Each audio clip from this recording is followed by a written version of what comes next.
pala si Rosel?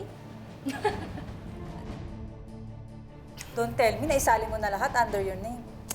Huwag kang tanga, Charis. Yun naman yung plano ko in the first place, di ba? Ang mawala lahat kay Rosel. And now it's happening. So, eto yung sinasabi mong pasabog. In fairness, winner. Walang-wala na si Rosel. Kaya kayang-kaya ko na siyang kalabanin at kayang-kaya ko na siyang paikutin. In fact, wala na akong pakialam kahit magsalita pa yung Bella na yan. They're both useless. Kahit magsama-sama pa sila. And you know what, Charis? Money is power. And if you don't have power, you can't do anything.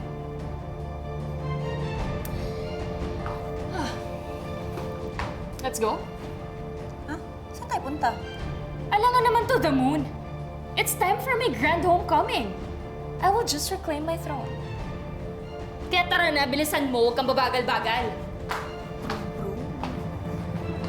I'm sorry, Mrs. Abad Montesillo, pero nabasura ang kasong isinampa natin sa fiscal level pa lang due to insufficient evidence. So wala na lang akong habol kay Gwen?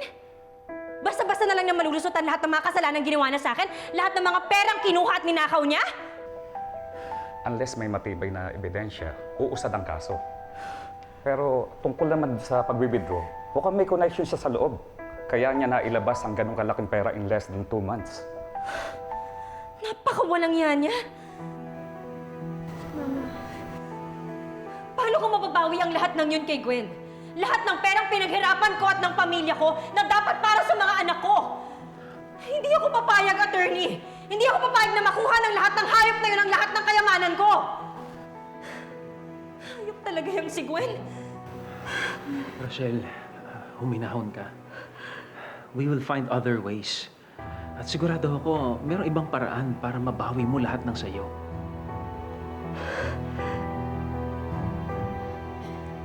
Mama, pwede ko po ba kayo makausap? May gusto lang po ako sabihin tungkol kay... Ang kapal ng mukha mong pumunta rito? Matapos ng lahat ng ginawa mo sa akin? Wala kang lugar sa pamamahay ko, Gwen! Correction. Pamamahay ko.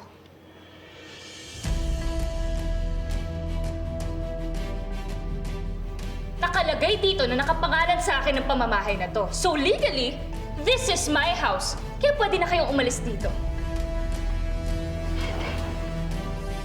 Go! Tignan mo.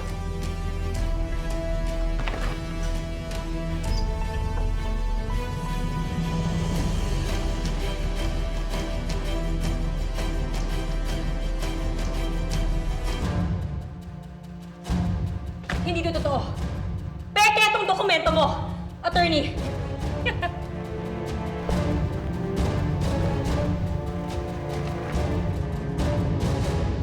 It seems legit, Mrs. Montesillo. Hindi. Hindi ako papayag.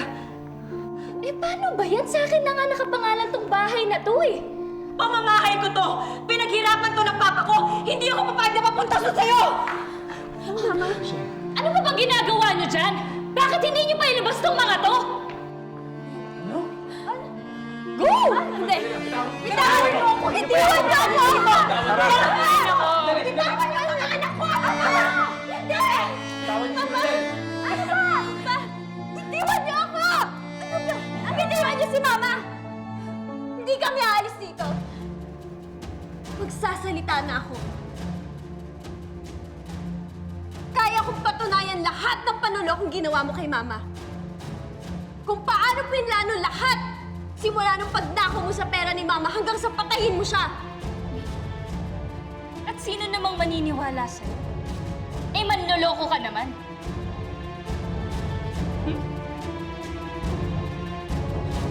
Huwag mong ibahin yung usapan. At bakit hindi? Bakit hindi mo sabihin sa kanilang lahat ang pinakatago-tago mong sikreto? Lalong-lalo na kay Rosel, Bella.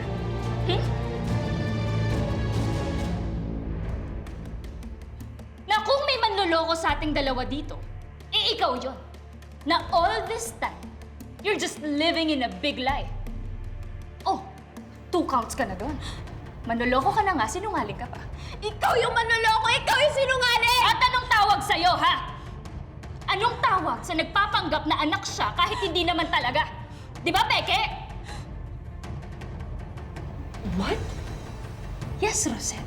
You heard me, right? Itong babaeng to, yung tinanggap mo na buong-buo na anak mo, hindi naman talaga siya si Bella.